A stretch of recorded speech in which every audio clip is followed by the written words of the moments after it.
All right, here you go. Hello, Massachusetts. Hey, so we're here at the Boston Freedom Rally. We're having a good old time, right? We're all smoking some cannabis, some social disobedience. We got some civil disobedience going over there. Hey, so as we're sitting here talking about cannabis legalization across the country, expanding Massachusetts' recreational market, making it a little bit better, I'm here to talk to you about something a little bit more near and dear to my heart, and that's veteran access. We can all talk about cannabis and how it's available for all of us to go buy in a retail setting, but we have medical programs. Honestly, I believe we have 37 of them in the state for THC, 37 states. We're all proud of our American veterans, all of our heroes that went overseas, served overseas, the ones that served here domestically. Doesn't matter if you served, if you made that decision to sign a dotted line, you're a veteran in my eyes. And if you have an issue, I have a problem with the VA pumping you full of pills, because I lived through that. And it did nothing but spiral my life. And I'm coming from Connecticut. I am the executive director of Connecticut NORML. We have a tent over there advocating, trying to push the initiative in the state. But I'm here to tell you that I live in a little state that nobody ever really thinks about. I mean, you guys cut through us and like yell at us. I believe there was a special term for Connecticut people. Thank you.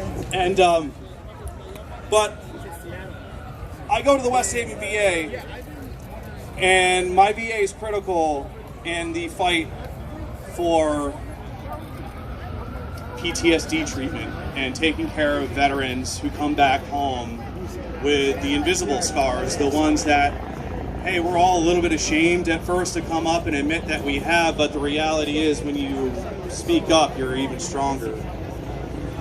But they want to pump you through with pills, and this state, every state, pretty much acknowledges PTSD or some form of military-related access, but the federal government doesn't allow it. I come from Connecticut, where we have PTSD as a registered condition, yet I have to jump through hoops as a veteran to get access. I have to pull my medical records, I have to go pay another doctor I have no response to, no rapport with, and then I gotta go pay a $100 annual fee to the state. The state that is proud to have me as a veteran, that gave me a service-connected ribbon, a campaign medal, and I got to meet the governor and Senator Blumenthal, all these people that want to be proud about serving veterans, but yet I gotta pay this over-exorbitant process to get cannabis. For what?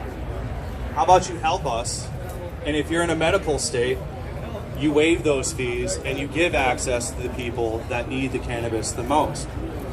Unfortunately, weed is not a first choice for a lot of us. It's the last, because a lot of us were bred not to smoke cannabis, especially, I was in the Marine Corps. I actually was in the 7th and 9th COM, or AKA Crime Battalion, where we threw everybody in for drug pops. And 90 days in, 90 days in, 90 days out.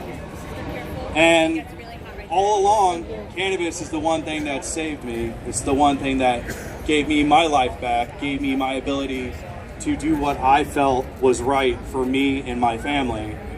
And it actually carried on my military belief of being a leader and standing up for people who need to be heard, for people who need access. We're not stoners. We're probably the most outgoing people to try to bring down stereotypes and correct the wrongs of the war on drugs. But I can keep rambling. I'm here to talk about the importance of taking care of veterans. We're talking about legalization, we're talking about capitalization, we're talking about taxation, and the entire time, those who put the America first are getting left behind. Let's keep an eye on veterans. Thank you, everybody here.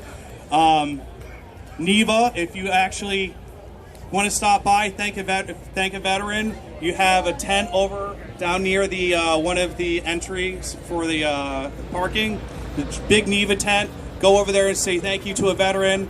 If you see some trash, please pick it up. And hey, everybody have a healthy and happy Boston Freedom Rally.